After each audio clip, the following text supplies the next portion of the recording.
మనస్సు మార్చుకుందాం. వీడేంటి మన బంటిగాల్లో ఉన్నాడు? రేయ్ బంటే, ఏమైందిరా? ఎందుకు ఏడుస్తున్నావు? పద్దు నా లవ్ని వద్దని చెప్పిందిరా.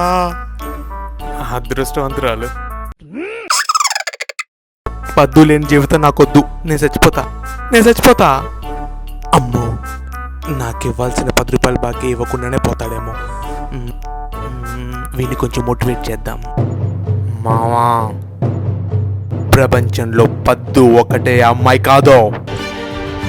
పద్దు నన్ను ఏ సెంటర్లో అయితే అవమానించిందో నువ్వు మళ్ళీ అదే సెంటర్లో తలెత్తుకోవాలి. అంతేకాదు మీ అమ్మ నాన్న. రుకో జరా. హలో ప్రియా, అర్జెంట్ గాంధీ బొమ్మ సెంటర్ కాడికి రా. ఇప్పుడు గాంధీ బొమ్మ సెంటర్కి ఎందుకురా? నన్ను పద్దు అదే సెంటర్లో తలదించుకునేలా చేసిందే. ఇప్పుడు ప్రియాని చూపించి అదే సెంటర్లో తలెత్తుకుంటా. నీకు ఇలా అర్థమైందా?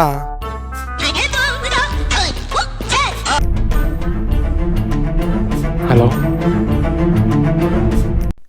బ్రేకప్ మావా. ఎస్ పద్దుకి బుద్ధి చెప్పేశా. నువ్వు ఏడుస్తున్నావేంటి? నా పిల్ల బ్రేకప్ చెప్పిందిరా. ఊరందరికీ నీతులు చెప్తావు, నువ్వు తప్పులు చేస్తావు. అద్దంలో నీ మొహం చూసుకోరా, ఓసారి అద్దంలో నీ మొహం చూసుకోరా.